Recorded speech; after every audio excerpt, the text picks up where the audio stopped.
Hello friends, நம்ம இன்னைக்கு ரொம்ப தித்திப்பான சுவையில் ஜவ்வரிசி பால் பாயாசம் தாங்க செய்ய போகிறோம்.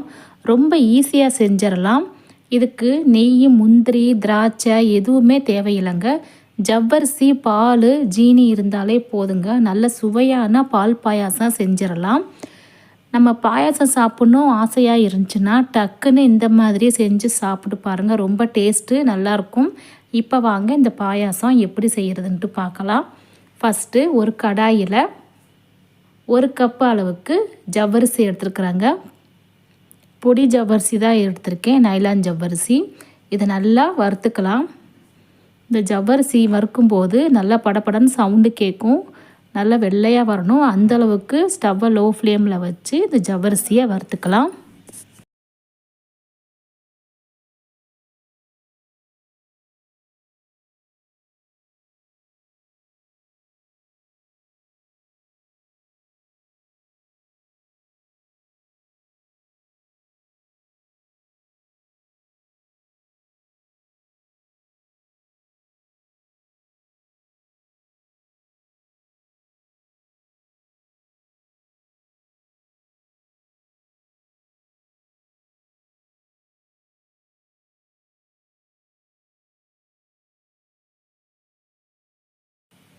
இப்போ பாருங்கள், இந்தளவுக்கு ஜவ்வரிசி வறுப்புட்ருக்கணும். நல்லா வெள்ளை வெள்ளையாக முத்தாக வந்திருக்கு பாருங்கள். நல்லா பெருசாக வந்திருக்கு.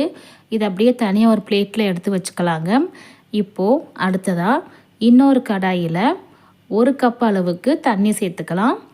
தண்ணி நல்லா கொதித்து வரட்டுங்க. நல்லா கொதித்து வந்ததுக்கப்புறமா நம்ம ஏற்கனவே வறுத்து வச்ச ஜவ்வரிசியை இதில் சேர்த்துக்கலாம். சேர்த்துட்டு நல்லா கலந்து விடலாம். கலந்து விட்டு இது நல்லா வெந்து வரட்டுங்க, பார்க்கலாம்.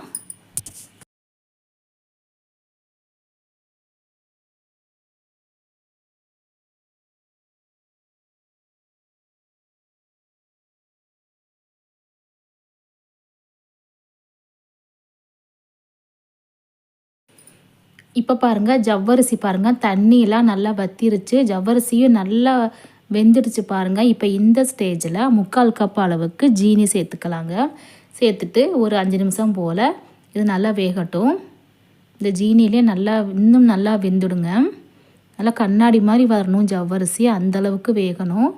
இப்போ இனிமேல் நல்லா ஒரு 5 நிமிஷத்தில் வெந்துடும்.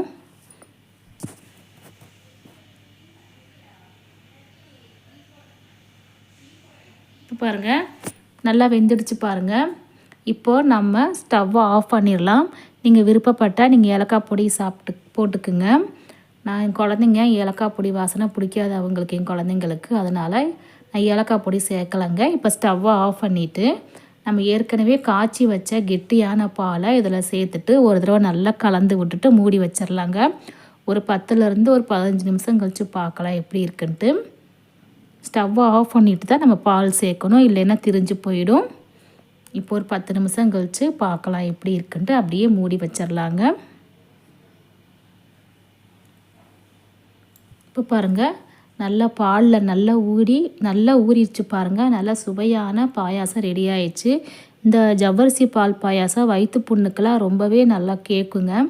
கண்டிப்பாக நீங்கள் ஜவ்வரிசி பால் பாயாசம் ட்ரை பண்ணி பாருங்கள். ரொம்ப ஈஸியான முறையில் செஞ்சிடலாங்க.